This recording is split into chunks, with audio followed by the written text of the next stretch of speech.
ሰላም ሰላም ሰላም ጤና ይስጥልኝ ውድ ተከታታዮቼ የአዲስ ጂኬ ቲዩብ ቤተሰቦች እንኳን በሰላም መጣችሁ። አዲስ ነኝ። በጥገኝነት ሂደት ዙሪያ በጀርመን ሰራለሁ። ገባ ገባ በሉ። ይህ ሳምንታዊው የአርብ ምሽት የኦንላይን የምክር አገልግሎት ጊዜያችን ነው። በዚህ መድረክ ብዙዎቻችን ብሶቶቻችን የምናቀርብበት ምክር ደግሞ የምናገኝበት ህጋዊ የሆኑ መረጃዎችን የምንለዋወጥበት መድረክ ነው። እንኳን ወደ አዲስ ጂኬ ቲዩብ በሰላም መጣችሁ። ፕሊዝ ዌልካም። ገባ በሉ። ትንሽ ደቂቃ ጠብቃችኋለሁኝ። ሰላም ሂዊ፣ ሰላም ቤተሰብ መለይ፣ ሰላም ሁላችሁም ሰላም እያላችሁ ላላችሁ ሰላማችሁ ይብዛ። ቴንክ ዩ። ገባ በሉ። ተደራሽነቱ ሰፋ እንዲል ለሌሎች ሼር ብታደርጉ መልካም ነው። ጥያቄ ያላችሁ ፕሊዝ ጥያቄ አቅርቡ። እንትን እላለሁኝ፣ አስተናግዳለሁኝ። ጊዜ በደንብ መጠቀም ስለሚኖርብኝ የግድ ሰው 100 እስኪሞላ ድረስ መጠበቅ አይኖርብኝም። ጥያቄ ያለው ጀስት መጠየቅ ይችላል። ኦኬ፣ ጥያቄ አቅርብ፣ አስገባዋለሁ። በድምፅ ጥያቄያችሁን እየቀበላለሁኝ፣ እንዲሁም መልስላችኋለሁ። አዳዲስ መረጃዎች በዚሁ አስታኬ ደግሞ እነግራችኋለሁኝ። ስለዚህ ገባ በሉ።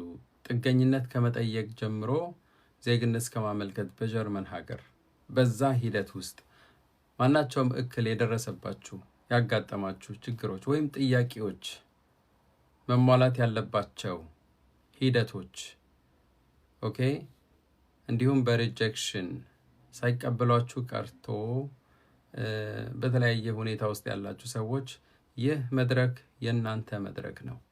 ኦኬ፣ በመጀመሪያው የጥገኝነት ኢንተርቪው ተቀባይነት ያላገኛችሁ ሰዎች የፐርስፔክቲቭ ጥያቄ ካላችሁ አሁንም ማቅረብ ትችላላችሁ።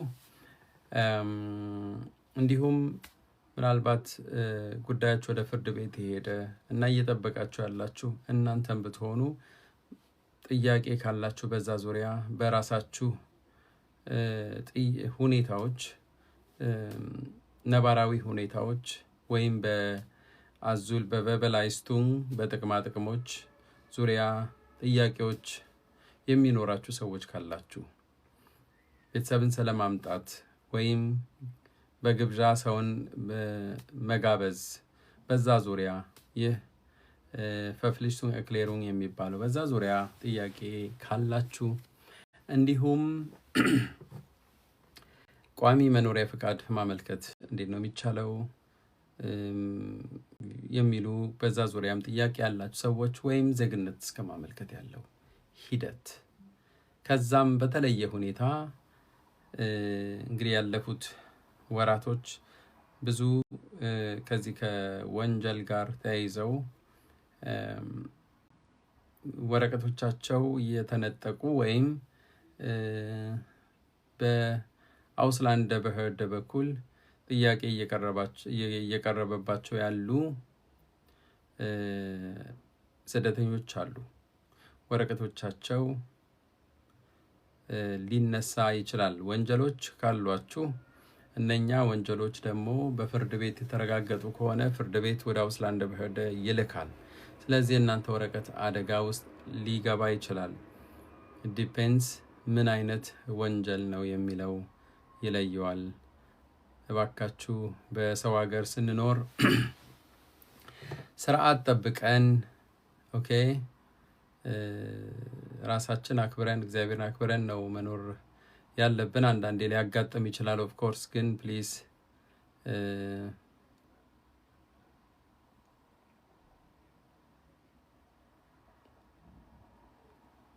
ያ ሂዊ ትክክል ነው። እንደዚህ አይነት ነገሮች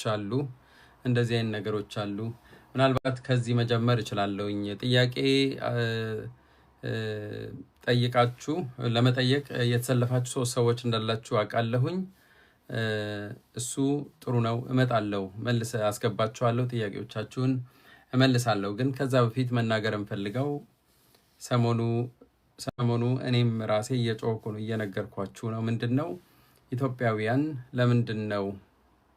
ለምንድነው ብዙ ጊዜ ተቀባይነት የማያገኙት? ጥገኝነት መጠየቅ እንችላለን፣ ግን አሁን ላይ በጣም እየከበደ የሄደው ለምንድነው የሚለው እንደ መልስ ተደርጎ የሚወሰደው ይህ ከሚመለከተው አካል ነው። እንዲሁም የብዙዎች ደንበኞቼ ወረቀቶችን ስገመግም ተመሳሳይ ነገር አለ። ይህም ምንድነው የእናንተ ችግር ወይም የኢትዮጵያ ችግር የውስጥ ሽኩቻ ነው፣ የውስጥ ችግር ነው። ስለዚህ አንድ ቦታ ላይ ችግር ካለ ወደ ሌላ ቦታ ሄዳችሁ መኖር ትችላላችሁ የሚል ትልቅ እምነት አላቸው። ኦኬ፣ ብዙ ፖዚቲቭ የሆኑ ነገሮች አላቸው፣ በእጃቸው ኢንፎርሜሽን አላቸው በሀገራችን ዙሪያ፣ በኢትዮጵያ ዙሪያ። ስለዚህ ያ እንደ አንድ ትልቅ መሰናክል ሆኗል ማለት ነው። በዩኬ በኩልስ ምንድነው ብሎ የጠየቀኝ ሰው አለ። እሱ ሌላ ነው። ኦፍኮርስ እዛም የተለያዩ ኢንፎርሜሽኖች እየተሰጡ ነው። የጥገኝነት ጥያቄዎች መብቶች አንዳንድ እስኪነካ ድረስ አንዳንድ ነገሮች አሉ። ቢሆንም ግን ሞር ፎከስ ማድረግ የምፈልገው የአውሮፓ በተለይ የጀርመን ሕግ ነው። በጀርመን ያላችሁ ሰዎች ወይም በሌላ አውሮፓ ሀገራት ለኢትዮጵያውያን የተለየ ነገር የለም። ሀገራችን አንጻራዊ ሰላም እንዳለ ተደርጎ ነው እየተወሰደ ያለው። በዚህ ምክንያት ነው እየከበደ ያለው። ስለዚህ ጉዳያችሁን ስታስረዱ ሞር የፖለቲካል ነገሮች ላይ ያተኮራችሁ ፖለቲካል ስታቢሊቲ የፖለቲካ ችግር እንደ አንድ ትልቅ ነገር ተወስዶ ብዙዎቻችን በዛ መልኩ ሄደናል። ግን ትንሽ እየከበደ ነው። እያመኑበት አይደለም። ተወሰኑ ጠበቆች ራሱ በዚህ ዙሪያ የሚሰሩ ምንድነው ያሉኝ? የኢትዮጵያ ነገር ከባድ ነው። አንድ ጠበቃ በስነ ስርዓት በዛ ዙሪያ በደንብ አድርጋ ስትነግረኝ ብዙ ኢትዮጵያውያን የምትይዝ ናት። የኢትዮጵያን ጉዳይ ከባድ ነው። ማመን አልቻሉም። መንግስት ማመን አይችልም ነው የተባለው። ስለዚህ ጉዳያቸው በደንብ ዝግጅት የሚያስፈልገው መሆን መቻል አለበት። ዝግጅት ስል ደግሞ ዝም ብሎ ኦፍኮርስ እኔም ራሴ ብዙዎቹን አዘጋጃለሁ። ግን ይህ እኔ እንደዚህ ነኝ፣ እኔ የዚህ የፖለቲካ አባል ነኝ።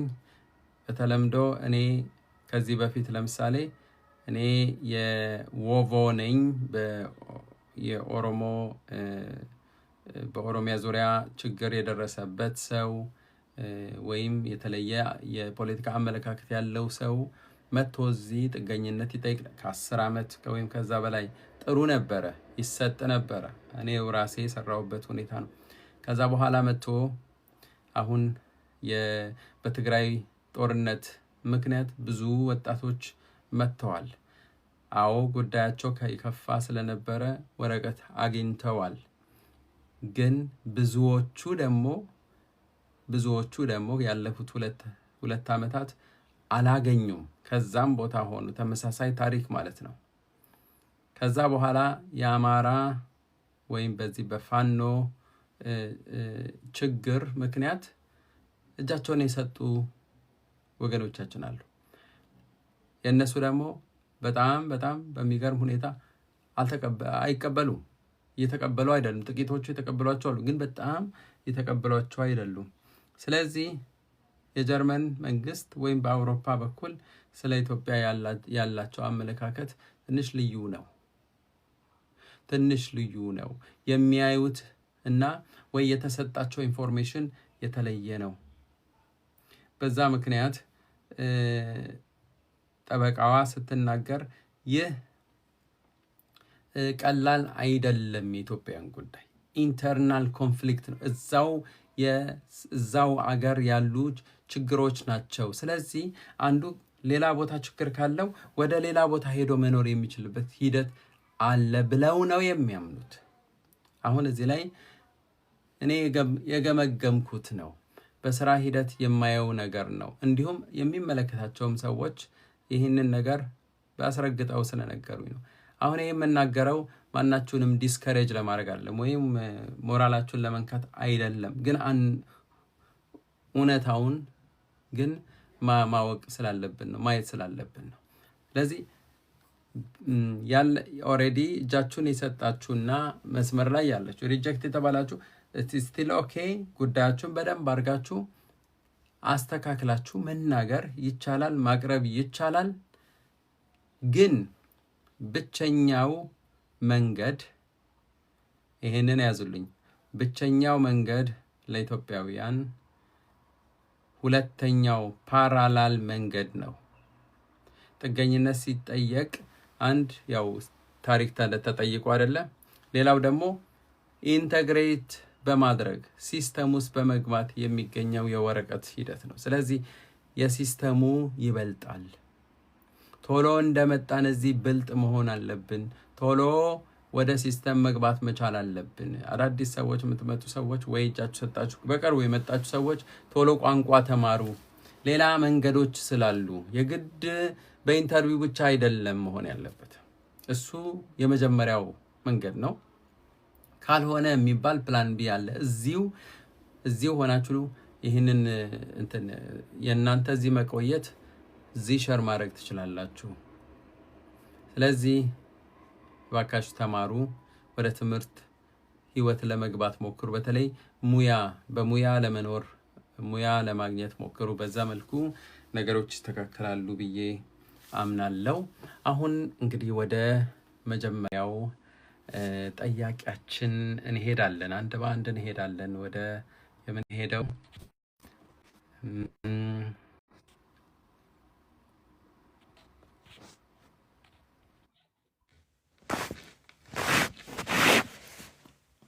ሰላም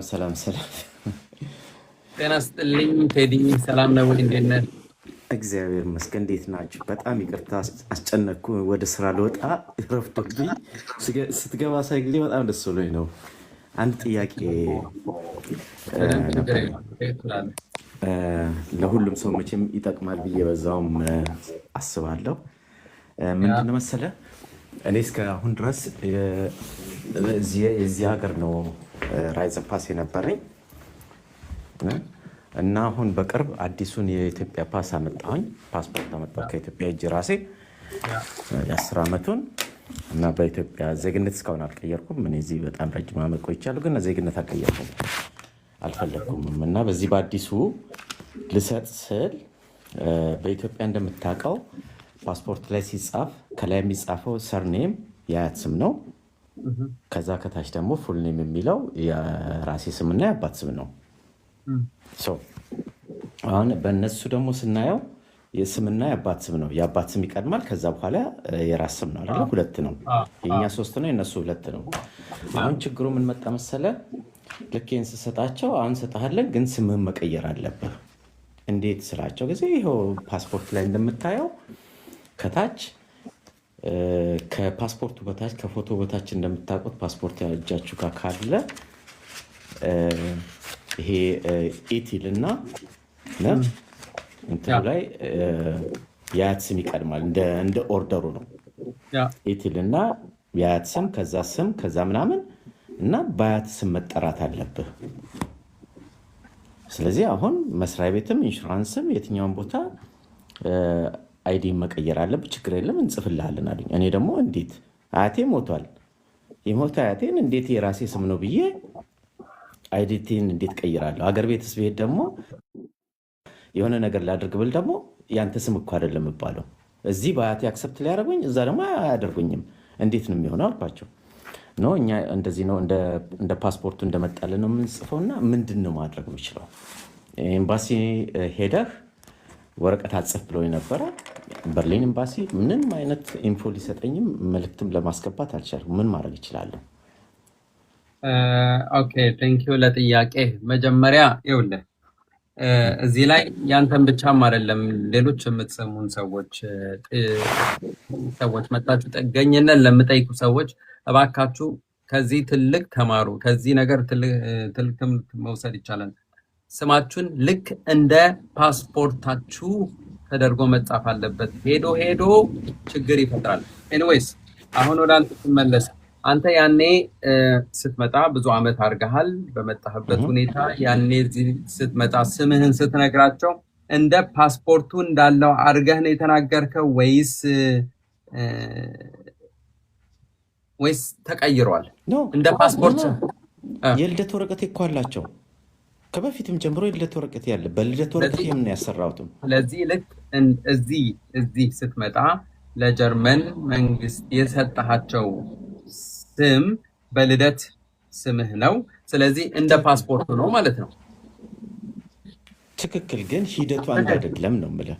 ምክንያቱም ልደት ወረቀት ላይ የሚጻፈው የተለየ ነው። ልደት ላይ የሚጻፈው ስም የአባት ስም አያት ስም ይላል። ስለዚህ የአያትን ስም አወጡትና እነሱ የስምና የአባትን ስም ነው የሚወስዱት። እነኚህ እዚህ ያሉት ማለት ነው። ጀርመኖቹ የሚወስዱት የስምና የአባትን ስም ብቻ ነው። አቶ ከሌ ነው የምትባለው። አሁን ለምን አወጡት? አዎ ገባኝ። ለምን አወጡት? በራሳቸው ሲሰጡ ስምና የአባት ስም ነው የሚሰጡት አይደለም። ልክ ራሳችን እንደሰጠነው ነው። ቆይ እዚህ ላይ ምን አለ መሰለ፣ ማንም ሰው እጁን ሲሰጥ የሚያደርገው ነው። ናፍናመ የአያት ስም ነው ሁልጊዜ የሚሆነው። ሰው እንደፈለገ ቆርጦ ሁለት ስም ማድረግ ይችላል። ግን በኋላ ላይ ሁለት ስም ካደረገው ደን በኋላ ፓስፖርት ሲያመጣ ከኢትዮጵያ ኢትዮጵያዊ ሆኖ ለመቆየት ከፈለገ ሁልጊዜ ችግር አለው። ይሄ በጣም የማይሆን ነው። ስም መቀየር የሚቻለው ፓስፖርት ሲመጣ ብቻ ነው። አንድ አሁን ይኸውልህ አሁን እነሱ የሰጣቸው ስም አለ፣ ሁለት ስም ነው። አሁን እዚህ ፓስፖርት ላይ ያለው ደግሞ 3 ስም ነው። እኔ ትንሽ ግራ የገባኝ ኖርማሊ የወረቀት ችግር ያለባቸው ሰዎች ስም ቢሳሳቱም ሂድና ፓስፖርት አምጣ ነው የሚባለው። ኦሪጂናል ፓስፖርት ሲያመጡ ወዲያውኑ እንደ ፓስፖርት እዚህ ያለው ስማቸው በፓስፖርቱ መሰረት ነው የሚሰሩት። እዚህ ግን እየሰማው ያለሁት ካንተ ፓስፖርቱ እንዲስተካከልላቸው ነው እየጠየቁት ያለሁት አይደለ? ለዛ ነው ያ እኔ አሁን ለምሳሌ እንዴት መሰለ ያኔ ስሰጥ አድማሱ የአያቴ ስም ነው። ፋሲል ሹምዬ አድማሱ ይላል። ልደት ወረቀቱ ላይም ፋሲል ሹምዬ አድማሱ ይላል። አሁን አድማሱ ማን ነው ሲሉኝ የአያቴ ስም ነው። ስም ማን ነው? ፋሲል ሹምዬ። መታወቂያ ወረቀት ሲሰጡኝ ሹምዬ ፋሲል ብለው ነው አይደል የሚጽፉት? የአባት ስም ይቀድምና እንደዚህ ነው። ሹምዬ ፋሲል አድማሱ የምትለውን ተውት በቃ። ግን ያውቃሉ የአያት ስም መሆኑን ሬጂስተር አድርጎታል ያኔ። አሁን የመታወቂያ ወረቀቴ ላይ ራሱ ሹምዬ አድማሱ ነው የሚለው። የክራንክን ካሰው ሹምዬ አድማሱ ነው። መንጃ ፈቃድ ሹምዬ አድማሱ ነው። በነገራችን ላይ በጣም ለውልህ ከአውስቫይስ በላይ ከአውስቫይስ ውጭ ማለት ነው ሁሉም መስተካከል ይችላል። በጣም ቀላል ነው እሱ። በጣም ቀላል ሁሉም በእኔ ስምና በአባቴ ስም ነው። ትክክል እኮ ነው ሁሉም የሰጡኝ። አዲሱ ላይ እኮ ነው። አሁን አዲሱን አንጣሉኝና አዲሱን ስሰጥ ግን በአያት ስም ይጀምራል የኢትዮጵያ። ስለዚህ በኢትዮጵያው በአያት ስም ቀይር ሆነ ጥያቄው። ይኸውልህ እኔ አሁን ይኸውልህ ችግሩ እኔ ሪሊ ታይቶኛል። አንተ መጀመሪያ ስትሰጥ የአያትህን ነጥለህ ማውጣትህ አሁን ምንም ችግር የለም እኮ መነጣል አልነበረበትም። 3 ነጥብ ይኸውልህ ያንተ አባት ማለት ስቫይተናመ ነው ላንተ።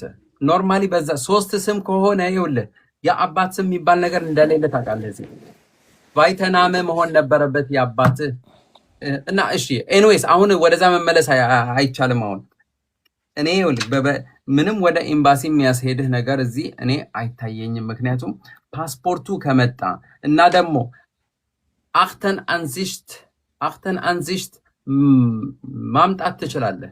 ይሄ ማለት ከየት ነው መሰለህ? አያቴ ነው ብዬ እኮ ነግሬያቸዋለሁ። ሲስተም ውስጥ አለ ይህ ስም።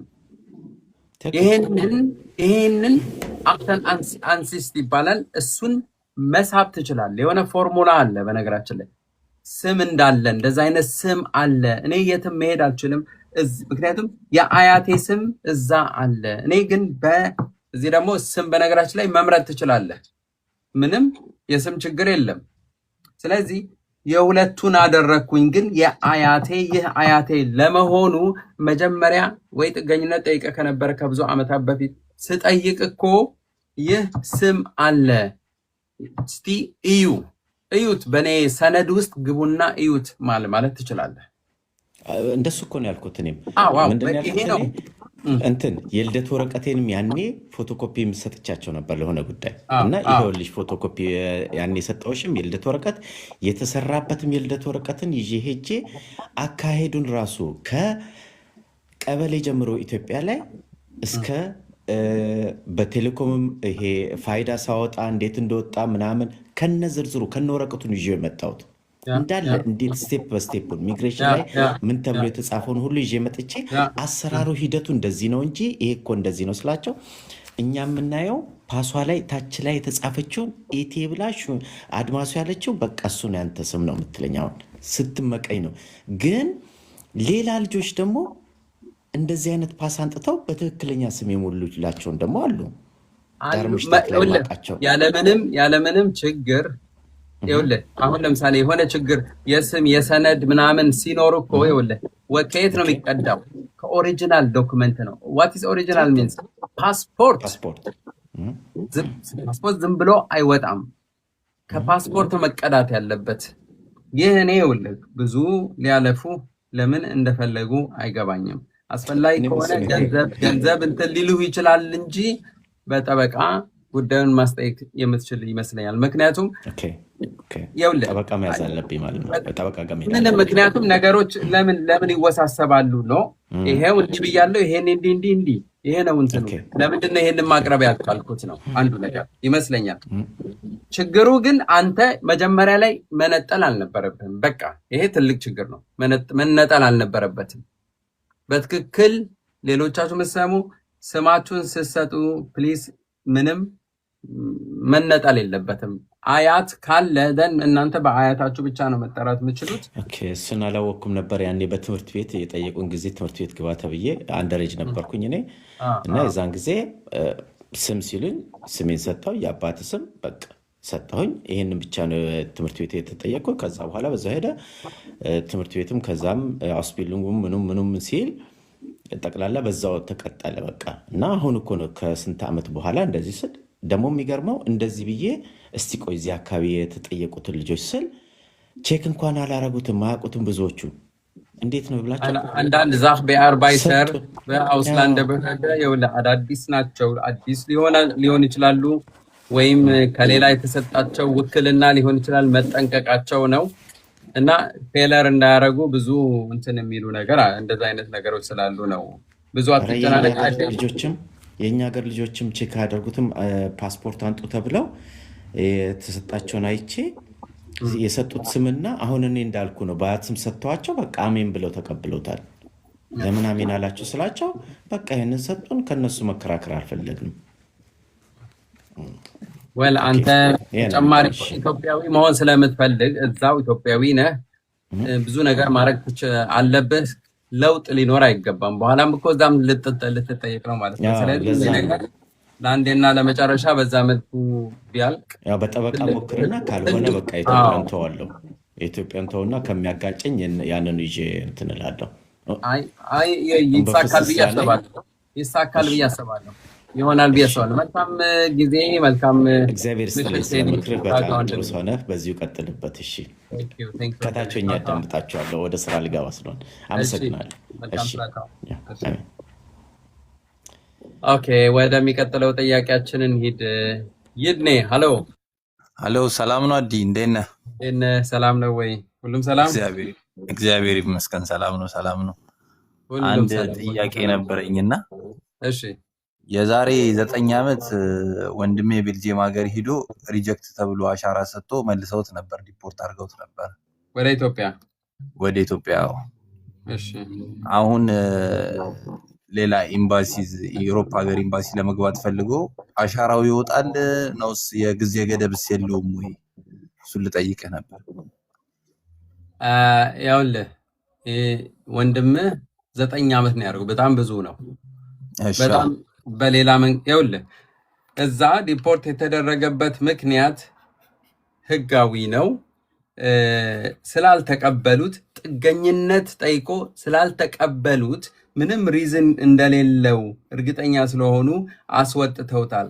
ቅጣቱን ተቀበለ፣ አለቀ።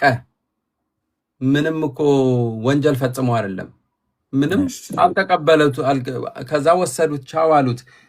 ያ ማለት እንደገና ምንም ቻንስ የመመለስ ቻንስ የለውም ማለት አይደለም። ገደብ አለው። ለምሳሌ በጀርመን ህግ ብታየው ብዙ እንደየሁኔታው ነው፣ ግን ከ2 ዓመት በላይ አይሆንም፣ አይቆይም። በሌላ በትምህርት ሊመጣ ይችላል፣ በጋብቻ ሊመጣ ይችላል፣ በቪዚት ሊመጣ ይችላል። አዎ ጉዳዩን ያዩታል ወይ መፈተሽ ከፈለጉ እንትን ውስጥ ምንድን ይሄ ኦይሮዳክ የተባለ ሲስተም አለ። የአውሮፓ የነኝ አሻራ የሚታይበት እንዲሁም እንትን ቪዝ የሚባል ሲስተም አለ። በቪዛ በስነ ስርዓት መጥቶ ከሆነ ግን ሲስተም ውስጥ የመታየት ቻንስ አለ ወይ? ሊታይ ከፈለጉት ሊታይ ይችላል። ከ5 እስከ 10 ዓመት ሴቭ ይሆናል። እስከ 5 ዓመት ሴቭ ይሆናል። ከዛ በኋላ ፌድ እያደረገ ነው የሚሄደው፣ አስፈላጊም ስላልሆነ ማለት ነው። መምጣት ይችላል። መስፈርቱን ለሚመጣበት ዓላማ መስፈርት ማሟላት ብቻ ነው የሚኖርበት። አመሰግናለሁ በጣም አዲ። ዌልካም። ቻው ወንድሜ፣ መልካም ምሽት። አሜን። ቻው። ኦኬ ሰው ወደሚቀጥለው ጥያቄዎቻችን እንሄዳለን። በነገራችን ላይ አዲስ ነኝ። በጥገኝነት ሂደት ዙሪያ በዚሁ በጀርመን ሰራለው።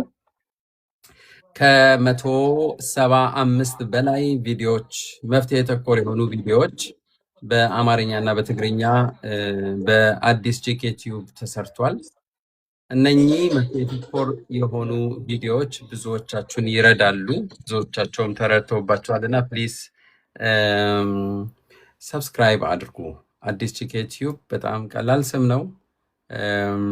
እኔና ባለቤቴ በተለያየ መልኩ ይህንን ቻናል ለመደገፍ እየታገልን ነው፣ እየሞከርን ነው። ህጋዊ የሆኑ መረጃዎችን እንሰጣለን።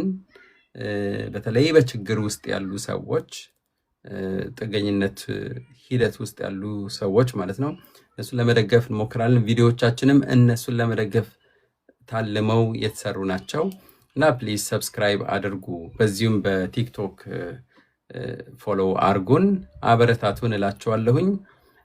አሁን ወደሚቀጥለው ጥያቄያችን እንሄዳለን። ሀሎ ማን ነው?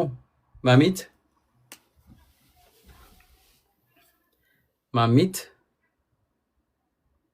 ኦኬ። ማሚት ከሌለች ሰላም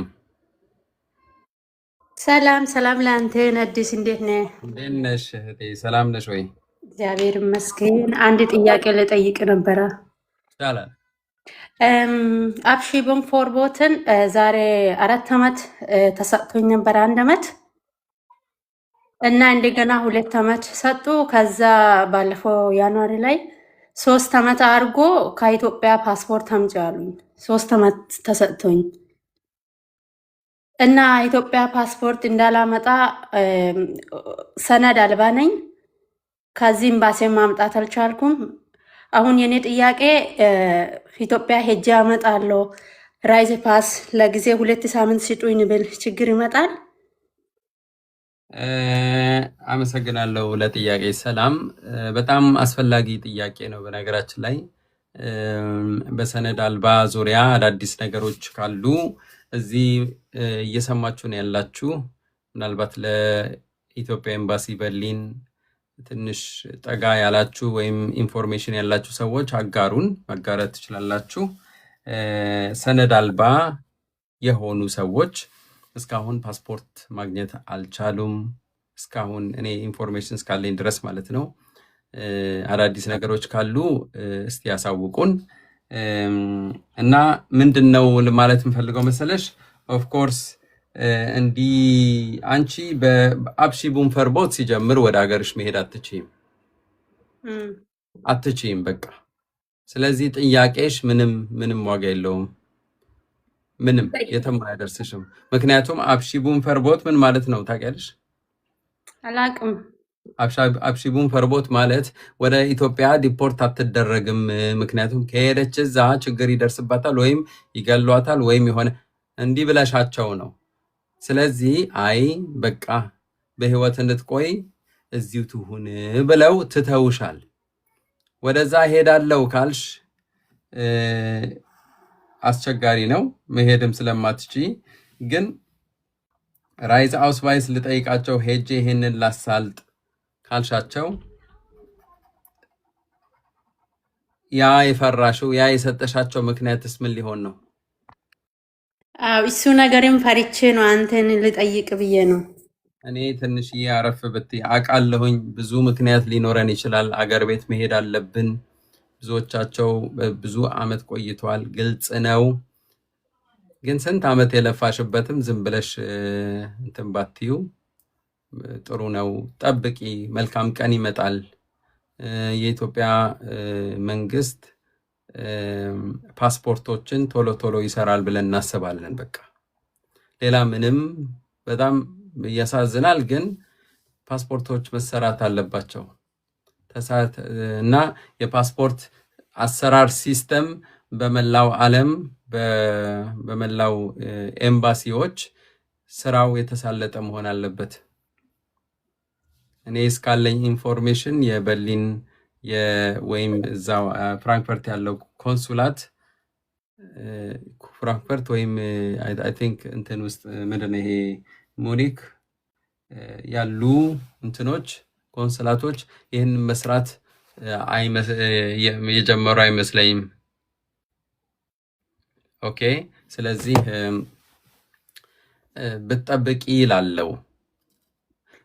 እስቲ በዚህ በሰነድ አልባ ዙሪያ ኢንፎርሜሽን ያለው ሰው ካለ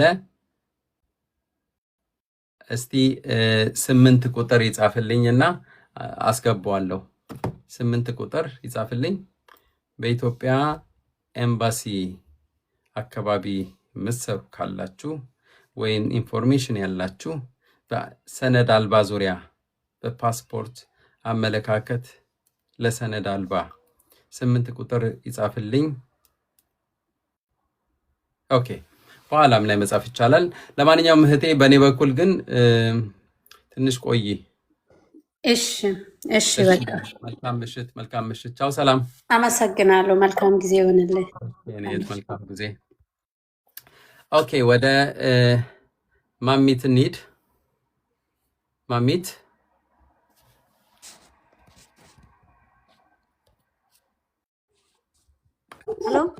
ሄሎ ማሚት፣ አዲስ ጤና ይስጥልን። ጤና ይስጥልኝ እህቴ፣ ሰላም ነሽ ወይ?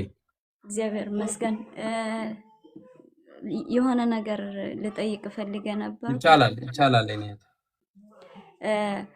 እኔ አዚል ላይ ነው ያለው፣ ከይዜ ፍርድ ቤት ላይ ነው ያለ። እሺ፣ አሁን ባሌ ሌላ ክራይስ ነው ያለና እዛ ሄጄ አንትራግ አደረኩ፣ አውስሌንደር ብሄርደ ማለት ነው። እሱ ላይ አንድ ላይ ለመሆን ማለት ነው። ከዛ እኔ የነበርኩበት አውስሌንደር ብሄርደ በአንድ ወር ውስጥ ወደኛ መምለስ አለብሽ የሚል ደብዳቤ ላኩልኝና ሄጄ የነበርኩለት አንመልደና አደረኩት። ከዛ የልጄ አዚል ጠይቅ ነበርኩትና ተሰርዟል የሚል ወደ ቤቴ እንትኑ አዚሉ ተሰርዟል የሚል መጣኝ። ምንድነው ብዬ ተጫናነኩና ልጠይቅህ ብዬ ነው በዚህ ኢንፎርሜሽን እና ይችላልው ወይ ከይዜ ፍርድ ቤት ሆኖ ወደ ሌላ ክራይስ ወደ ባሌ ማለት ነው አንመልደን ማድረግ ሱዛመን ማለት መሆን እንችላለን ወይ? አመሰግናለሁ። እሺ በጣም በጣም ጥሩ ጥያቄ ነው። በነገራችን ላይ በጣም አዝናለሁ የደረሰብሽ ላለ ነገር ማለት ነው። የልጅ እናት ከሆንሽ ልጅ አለሽ፣ የሚያግዘሽ ባለቤትሽ ጋር መሄድ ኖርማሊ የቤተሰብ መዘዋወር ይቻላል። በነገራችን ላይ ይቻላል። ጉዳዩ ፍርድ ቤት ካለ ወደዛ ወደ ባለቤትሽ ወዳለበት ሀገር ያለው ፈቫልቱን ገሪሽት ወይም ፍርድ ቤት ጉዳዩ መዞር አይኖርበትም። ለፍርድ ቤት ብቻ መመለስ ትችያለሽ እኮ ለጊዜው ምንም ችግር የለውም። አንዳንድ አውስላንደ በህርደ ላንቺ ወረቀትሽ ማደስ ይችላል። ጉዳዩን ማወቅ አለበት፣ ግን ማስፈቀድ አለብሽ። ጉዳዩን ማስፈቀድ ይሄ ነው ስህተቴ። ሳስፈቅድ ነው የመጣው። አዎ እንደዚህማ አይደለም። አንቺ ሪስክ አትውሰጂ። አንዲያ ልጅሽ ጥገኝነት መጠየቅ አይቻልም ብለው ምናልባት ያንቺ እዛ አለመኖር የፈጠረው ነገር ነው እንጂ ህፃን እንደዛ አይባልም አይሉም። አሁን ወደ ነበርኩበት ተመለስኩት። የነበርኩበት ቤት ተመለስኩት። አንመልደን አደረኩት። ሁሉ ሰርቪስ የወሰድኩት ነው። አሁን የልጄ ደግሜ ነው አንትራግ ማድረግ አለብኝ ወላስ? እድሜው ስንት ነው? ህፃን ነው ገና ህፃን ነው። 1 ዓመታ ነው። 1 ዓመት። ይኸውልሽ ከባልሽ ጋር ህጋዊ የሆነ ጋብቻ አለሽ ወይ? አዎ በፋሚሊ ናክሱክ ነው የመጣሁት። ኦኬ በጣም ጥሩ። ስለዚህ እሱ እንደውም ጉዳዩን ያቀለዋል። ባለቤትሽ ወረቀት አለው ማለት ነው። ጥሩ ነው። ይኸውልሽ ትንሽ ስላንቺ ሁኔታ ልንገርሽ። አሁን የሆነ ቪዲዮ በዛ ዙሪያ ሰርቻለሁኝ። በፋሚሊያ ናክሱግ ኤርትራውያን አይተሻል። በጣም ጥሩ።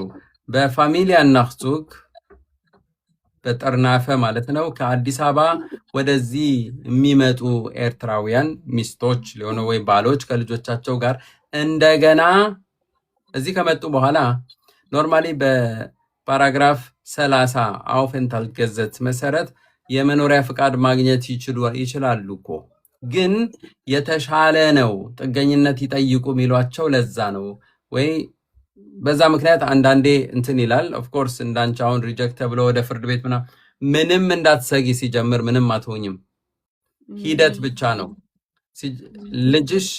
ልጅሽ አሁን እንትን ልጅሽ ወረቀት ያገኛል፣ ማግኘቱ አይቀርም። በአባቱ ያገኛል።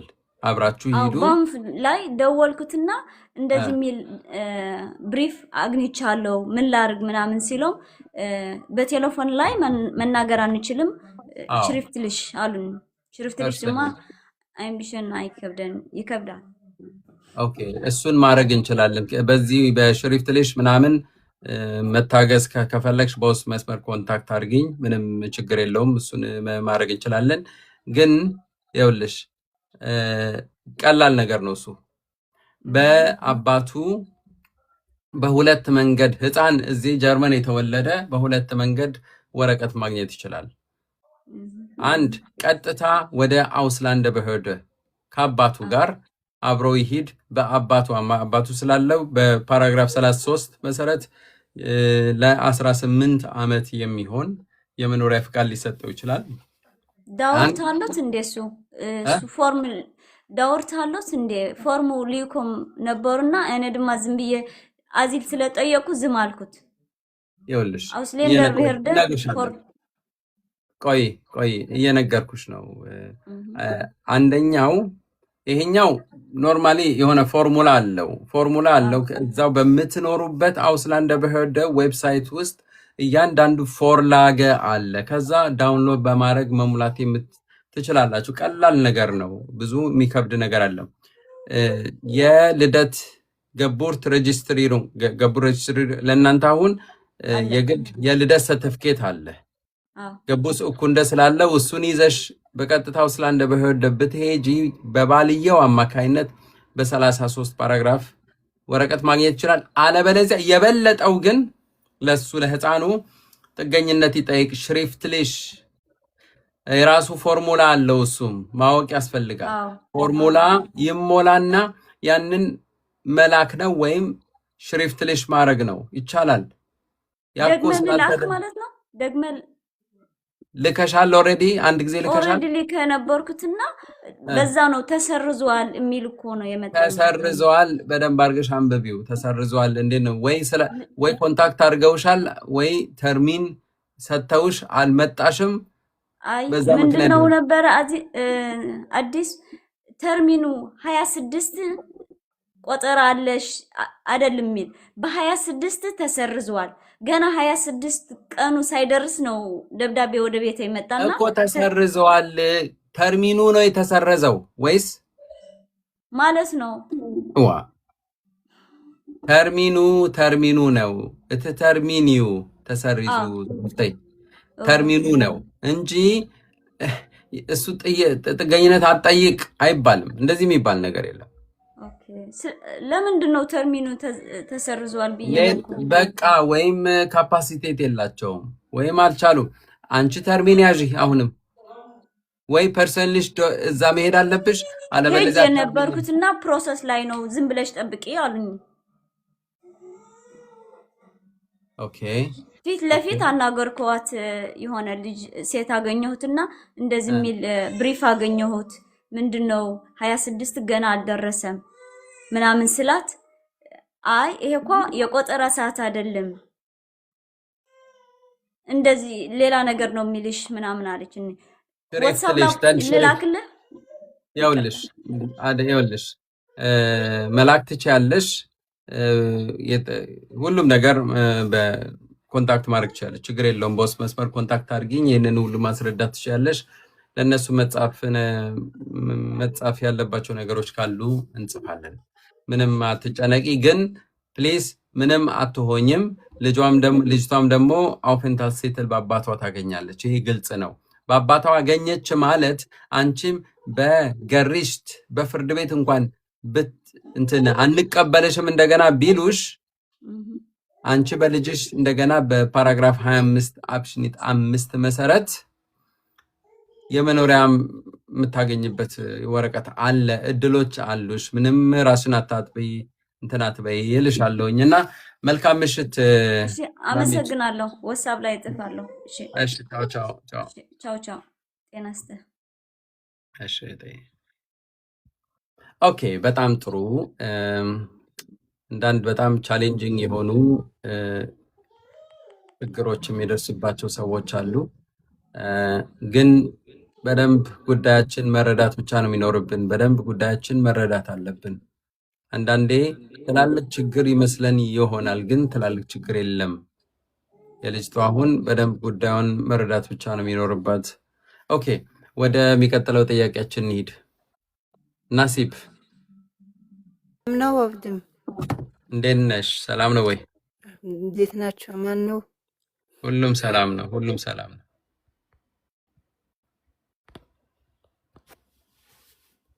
ሄሎ ናሲብ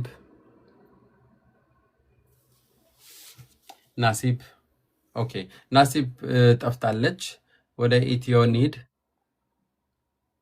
ሰላም እንዴት ነው? ጤና ይስጥልኝ ወንድሜ፣ ሰላም ነው ወይ? እንደምን አመሸህ? ሰላም እንዴት ነው? እግዚአብሔር ይመስገን። ጥያቄ መጠየቅ ፈልጌ ነበር።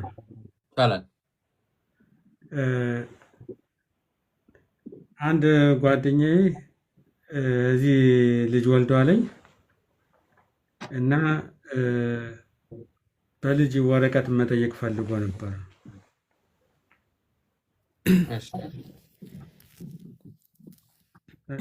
የልጁ ግብር ወንድም አለው፣ ፋዘር ሻፍትም አለው፣ ሰው ግረሽትም አለው።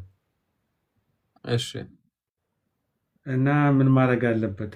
ጠይቆ አልተቀበሉትም። ማንነት አምጣ። ምን አይነት ወረቀት ነው ያለው? አሁን ሂውማኒቲ ነው ያለው ልጁ። ሂውማኒቲ አለው። የህፃኑ ነው የምትለኝ ወይስ የአባት? የህፃኑ። በጣም ጥሩ። ባለቤትየውስ? ሂውማኒቲ ነው። የሁለቱም ህጋዊ ጋብቻ አላቸው ወይ? የላቸው። ምን ያህል አመት ነው የቆየው? ወደ 10 ዓመት። ጥሩ 10 ዓመት። የእሱ የጥገኝነት ሂደት ተዘግቷል ወይ? አዎ ዱልዱም ነው። ዱልዱም ነው። ጥሩ 10 ዓመት ዱልዱም ልጅ ወረቀት ያለው ልጅ አለው። ዜግነቱ ምንድን ነው? ዜግነቱ ኤርትራዊ። ማንነት ማምጣት አይችልም ማለት እሱ አይችልም። የተወደዳችሁ ውድ ተከታታዮቻችን እንደዚህ አይነት እንደዚህ አይነት ችግር ውስጥ የገባን ብዙ ሰዎችን እናውቃለን። በጣም አስቸጋሪ ነው ጉዳዩን። ይሄ አሁን በልጁ መጠየቅ ይችላል ወይ? መጠየቅ ይችላል፣ ማንም አይከለክለውም። ግን እሺ በልጁ እንዲሰጡት አንድ ነገር ማድረግ አለበት። አሁን እኮ ይኸው ኤርትራዊ ነኝ ኤርትራ ውስጥ የደረሰበት ምናምን እሱን ዘርዝርም አላሉትም። ጉዳዩ እኮ ተዘግቷል። እሺ በቃ እንስጥህ ማንነትን ግለጽ እየተባለ ነው። እንዲሰጡት እኮ ነው ማንነት መግለጽ ያለበት። እድሜው ምን ያህል ነው? ወደ 11 ዓመት አይደለም፣ እድሜው የሰውየው እድሜ ወደ 40 ነው። ስለዚህ ይኸውልህ ወደ 40 ከሆነ በግልጽ ሄዶ አውስላንደ በህደ ማለት ነው ብላይ በሬሽት ማመልከት ፈልጋለሁ ይበል። ብላይ በሬሽት ማለት ፓራግራፍ 25 ቢ ላይ የሰፈረው በመቆየት የሚገኝ የመኖሪያ ፍቃድ ነው። ይህንን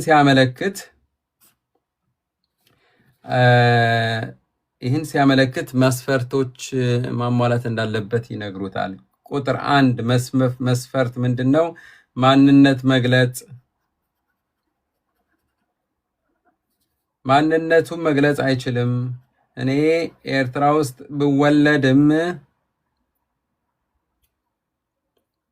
ኢትዮጵያ ውስጥ ነው የኖርኩት የሚል ታሪክ ካለው ሲጀምር እሱ 40 ዓመት ከሆነው እሱ የተወለደው ኤርትራ ይበል እንጂ 40 ዓመት ከሆነው እሱ ሲወለድ ኤርትራ የሚባል ሀገር የለም፣ አልነበረም። እኔ እንግዲህ ነፃነት ኤርትራ የወጣችው በ1993 ነው። ያንን እያየው ነው። ስለዚህ እንደ መከራከሪያ ነጥብ አድርጎ ማንሳት የሚችለው እሱ ሲወለድ ኤርትራ የሚባል ሀገር የለም።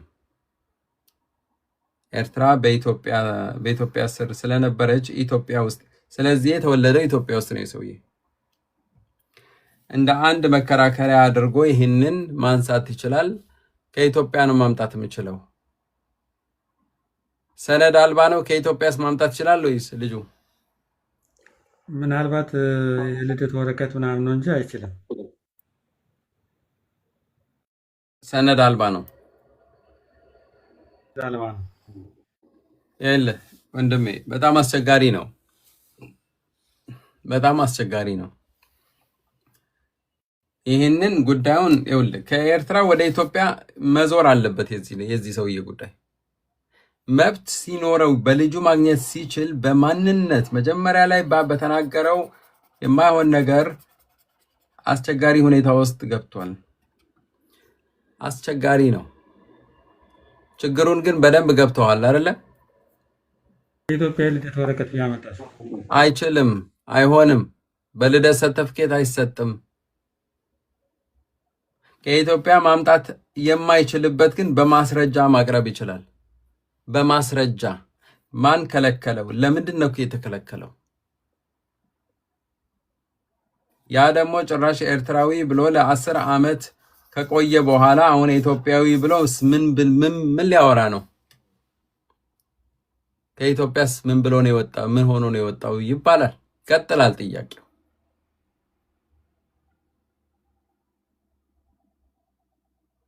ታፕታፕ ማድረግ በጣም ነው የሚረሳው። በጣም ጥቂት ሰዎች አሉ፣ በነገራችን ላይ በጣም ጥቂት ሰዎች አሉ ትንሽ ሞራል ነገር የሚሰጡ። ሌሎች ግን የሆነ ሞራ ነው የሚሰጡኝ። እውነቴን ነው። እኔ እዚህ ውሃ መጠጣት አልቻልኩም። ሌላው ዝም ብሎ ነው ዝም ብሎ ይሰማል። ግን እኔ ምንም እንድሰጡኝ ፈልጌም አይደለም፣ ግን ገርሞኝ ነው። በነገራችን ላይ በጣም ሲገርመኝ ነው። ናሲብ ባጃማል በጣም ነው አመሰግነው ለተሳትፎ። ማሚት አመሰግናለሁ። ሂዊ ሰላም ሰላም፣ ይሰማል ሌሎቻችሁ አሁን? በጣም አመሰግናለሁ። ቆይ ከሰውየው ጋር መጨረስ አለብኝ። መጀመሪያ ተግባብተናል አለ ወንድም። አዎ የእሱ በላይ ገለስት ወድቆ ነው አለኝ። ግን በልጁ ግን ምንም ተስፋ የለውም። ልደት ወረቀት ቢያመጣ ማንነቱን ይግለጽ። የልደት ወረቀት ካመጣላቸው ምን ይሉታል? እንደ ይህን ካመጣህማ ፓስፖርትን ማምጣት ትችላለህ ይባላል።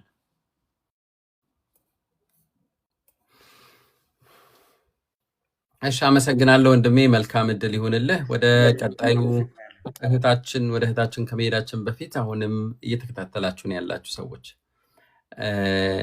ታብታብ አድርጉ፣ ምክንያቱም ይህ ቻናል ማደግ አለበት። እኔ ታብታብ አድርጉ እያልኩኝ እየመለስኩ ስለሆነ እኔ ብቻ ነኝ እንግዲህ ጥያቄ ይጠይቃል፣ እኔ ብቻ ነኝ የምመለሰው እና ምንም ሌላ ነገር ማውራት አልችልም።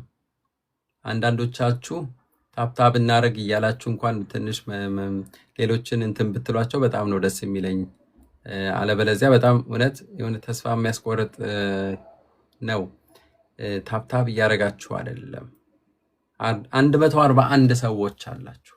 እስቲ ቤተሰብ ያልሆነ ሰው ከዚህ ስወጣ በቀጥታ ይውላችሁ እሱ እንትኑን ስትዘጉት ማለት ነው ቲክቶኩን ትዘጉትና ወደ ዩቱብ ትሄዱና አዲስ ጂኬ ቲዩብ ብላችሁ ግቡ። ሰብስክራይብ አድርጉ። የመጨረሻው ቪዲዮ በትግርኛ ለኤርትራውያን የተሰራ ነው።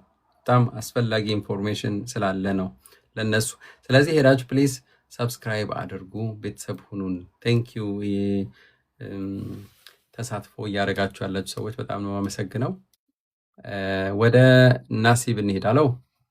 ይሰማል አሁን? ይሰማል ይሰማል። የኔ እህት እንዴት ነሽ? ሰላም አልሐምዱሊላህ። እኔ የአብሽብን ጉፍርቦትን ኢትዮጵያ ፓስፖርት አምጥቻለሁ ከበርሊን እና 13 ዓመቴ ነው ጀርመን እና ብሄድ ምን ችግር ይመጣብኛል? ሀገር አብሽቡን ፈርቦት ነው ያለሽ? ያ እና ፓስፖርትስ አለሽ ወይስ? ኢትዮጵያ ፓስፖርት ነው ያመጣው አለሽ? ያለሽ ኢትዮጵያ ፓስፖርት ስላለሽ ወደ ሀገር ቤት ትሄጂ መሄድ ትችያለሽ ማለት አይደለም። በአብሺቡን ፈርቦት ወደ ሀገር መሄድ አይቻልም። ግን የሄዱ ሰዎች አሉ። ይኸውላችሁ የሄዱ ሰዎች አሉ። ዝም ብለው ተነስተው የሄዱ ሰዎች አሉ። እባካችሁ አውስላንድ በሄደ ንገሩ፣ ፍቃድ ጠይቁ። በህጉ እንደዛ ነው። ጠየኳቸው። እንትን ማን በር ላይ ሴትሪክሪያት ጠየቅኩኝ። ሲጠይቅ እሷ አይሆንም ስትለኝ ዋና ሼፉ ከኋላ አጋጣሚ መጣ። ትችላለች አለ። በል እንግዲህ ትችላለች ሲል ሽሪፍት ልሽ ቢሆን በወረቀት ብትቀበይ ያው ትችላለች ያለውን ማለት ነው። ገብቶሻል? ያ እንደዛ ቢሆን መልካም ነው። ዶክተር ቴንክ ዩ ሶ ማች ቴንክ ዩ አመሰግናለሁ። እና ይኸውልሽ እንደዛ ካለሽ እንደ ማረጋገጫ ግን በጽሁፍ ያስፍርልሽ እና ሂጂ። ይኸውልሽ ምንም ሳይሉ ዝም ብለው እየሄዱ የሚመጡ ብዙ ናቸው። እየሄዱ ደግሞ መጥተው ደብዳቤ የተላከላቸው ሰዎች አሉ። አይ እንደዚህ በሀገራችሁ እንዲህ በሰላም ደርሳችሁ ከመጣችሁማ ወደ ሀገርሽ መሄድ ትችላለች ተብላ በየፍርድ ቤቱ የምትንከራተታም አለች አሉ። እኔ ጀስት ለራሳችሁ ጥንቃቄ ነው የማወራው እንጂ ለሌላ ነገር አይደለም። እና መልካም ምሽት የኔ እህት።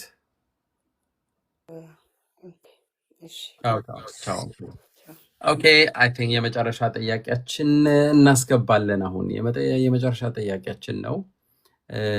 ለዛሬ ስራ ላይ ውዬ ነው የመጣሁት። ብዙ ተሳትፎ አላረጋችሁም። ዛሬ ያናዳችሁኛል። እውነቴን ነው፣ ተናድቻለሁ። ሰብስክራይብ አድርጉ። ይህን ቤተሰብ ለማሳደግ እንሞክር። ታፕታፕ ያረጋችሁ በጣም በጣም በጣም በጣም በጣም ሚሊዮን ጊዜ አመሰግናለሁ በጣም ግን ይህንን ጥያቄ መመለስ አለብኝ። ከዛ በኋላ እንግዲህ ለዛሬው ይበቃናል ማለት ነው። በነገራችን ላይ በግል እንዳማክራችሁ የምትፈልጉ ሰዎች በውስጥ መስመር ኮንታክት አድርጉኝ። ኦኬ። ከዚህም ጀርመንም ሆነ ከሌላም ሀገር በጀርመን ህግ እና በመላው ደግሞ ጀነራል በአውሮፓ የጥገኝነት ህግ ብዙ በዛ ዙሪያ በደንብ ምነግራችሁ ይሆናል ማለት ነው። ኦኬ አግቤ ሃሎ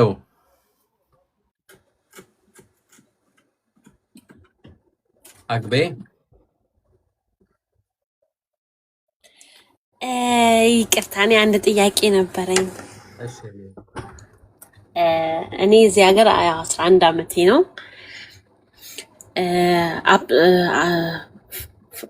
25 አብዛስትራይ ነው ያለኝ ሀውፍንታስቲትን እና በአጋጣሚ ሆኖ ደግሞ አሁን የመጨረሻዋ ልጄ ደግሞ 1 ዓመቷ ነው።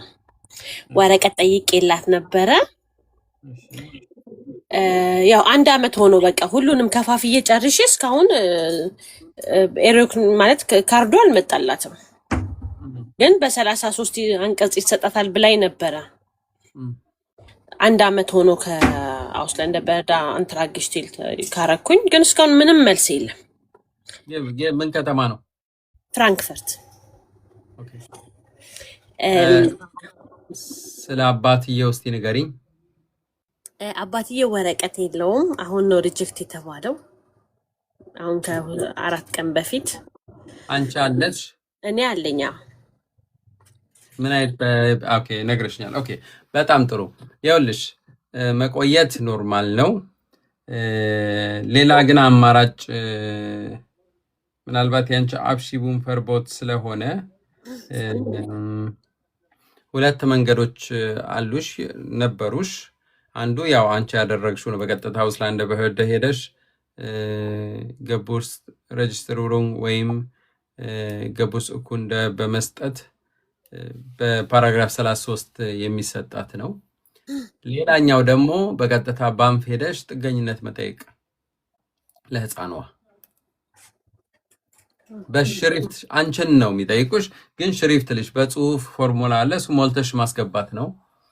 ከዛ ጉዳዩን መዝነው አይተው እነሱ ደግሞ ወይ የበለጠ ሊሰጧት ይችላል ካንቺ፣ አለበለዚያ እንዳንቺ ሊሰጧት ይችላሉ።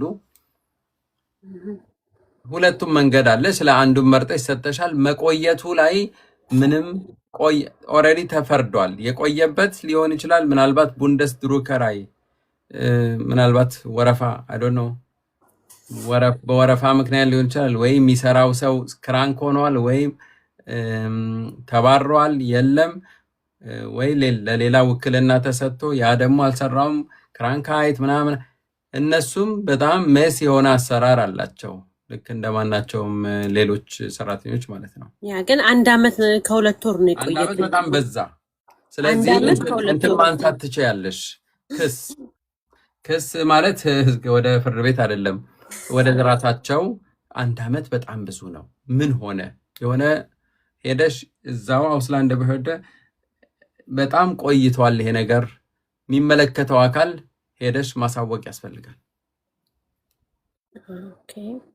አዎ ብዙ ጊዜ ኢሜል ጽፌ ያለው ምናምን እንደገና ብዙ ምንም አይመልሱም። አዎ ግን ተርሚን የሚያዝበት በራሳቸው ዌብሳይት ውስጥ አለ። ያ ተርሚን ይያዝ። ከዛ ሄደሽ ማሳየ እነሱን የሚመለከት ሰው አካል መሄዶ ማናገር ነው እኮ። አባትየው ግን እሷ ወረቀት ስላላት መጠየቅ ይችላል።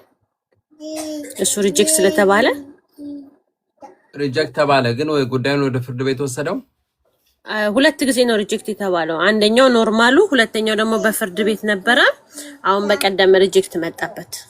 ያውልሽ ህፃኗ ማግኘት አለባት፣ የግድ ማግኘት አለባት። በህፃኗ ትልቅ እድል ስለሚኖረው ምክንያቱም ሲምስ እንደሚመስለኝ ከሆነ የሱ ጉዳይ አሁን የጥገኝነት ሂደቱ ሙሉ ለሙሉ እየተዘጋ ነው። ያ ስለዚህ ምን ያህል ዓመት ቆየ ጀርመን? እሱ 2 ዓመት ከ6 ወር። በጣም ፈጠነ። በጣም ትንሽ ቢቆይለት ጥሩ ነበር። ብቸኛው አማራጭ ይኸውልሽ ቋንቋ ይማር አውስቢልዱንግ መጀመር አለበት። ለእናንተ ሲል፣ ለአንቺ ሲል፣ ለህፃኗ ሲል፣ ለራሱ ሲል፣ ለእናንተ ፊውቸር ሲል መግባት አለበት። አውስቢልዱንግ ያርግ። እሱ ኢንጂነር ነው የተማረው ቻይና እና የቻይና ወረቀቱን እዚህ አኔቴኑን አስደርጓል። ግን ይኸውልሽ ስራ ይፈልግና ስራ እንዲቀጥሉት ማድረግ ነው። ወይም አስፈላጊ ከሆነ አንዳንድ ሳብጀክቶች መጨመር አለበት በዚሁ ሲስተም ውስጥ እንዲገባ። 1-2 ዓመት እንደገና ጨምርበት። መማር ፈልጋለሁ ይሄንን ደግሞ መስራት ኦኬ እውቅና ተሰጥቷል። ግን ስራ ይፈልግና እንዲቀጥሉት ምንድን ነው ማሟላት ያለበት? ቋንቋ ያስፈልገዋል። ቋንቋ ስልሽ እኔና አንቺ ምናው ዝም ብሎ ወሬ አይደለም። በግሪፍ አለው የራሱ የሆነ የቤሩፍ ሽፕራኻ መሆን አለበት። ስለዚህ በደንብ ሚንደስተንስ ለራሱ ሲል ቤትስባይ ማለፍ አለበት። ከተቻለ ሴ1 ቋንቋ ላይ ይበርታና ከዛ ወደ ስራው እንዲገባ። ከዛ ካልተሳካለት ወይ በ19ዲ ወይም በ18ኤ የሚባሉ የቤሩፍ ወረቀቶች መኖሪያ ፈቃዶች አሉ። ያንን እንዲያገኝ ያደርገዋል። አለበለዚያ በልጁ ደግሞ ተግባባን። በጣም ጥሩ። መልካም እድል ይሁን። አመሰግናለሁ። እሺ መልካም ምሽት ይሁን። መልካም ምሽት። የተወደዳችሁ ተከታታዮች እንግዲህ እስካሁን ዘልቀናል። ኦልሞስት 1 ሰዓት ሆኗል። 1 ሰዓት ነው የተሰጠኝ። 1 ሰዓት ጨርሻለሁኝ። ሰዓቴን ጨርሻለሁኝ። ብዙ መጠየቅ የምትፈልጉ ሰዎች አላችሁ አውቃለሁ፣ ግን ሌላ ጊዜ እናደርገዋለን እና ታፕታፕ በማድረግ በመሳተፍ ሰብስክራይብ በማድረግ ወይም ምንድነው ኮፒ ሊንክ በማድረግ የተባበራችሁ እግዚአብሔር ይስጣችሁ። በጣም በጣም ከልብ ነው የማመሰግነው። እና በግል ለምትፈልጉኝ ሰዎች በውስጥ መስመር ኮንታክት አድርጉኝ። ልክ የዛሬ ሳምንት ደግሞ በተመሳሳይ አርብ የሚቀጥለው ሳምንት አርብ 20 ሰዓት ተኩል እስክንገናኝ ድረስ እንግዲህ ሰላም ሁላችን እግዚአብሔር ሰላም ይስጠን እላለሁኝ። መልካም ምሽት ይሁንላችሁ። መልካም ምሽት። ከመውጣታችሁ በፊት 167 ሰዎች ያለው ፕሊዝ ከወጣችሁ በኋላ አትሄዱ።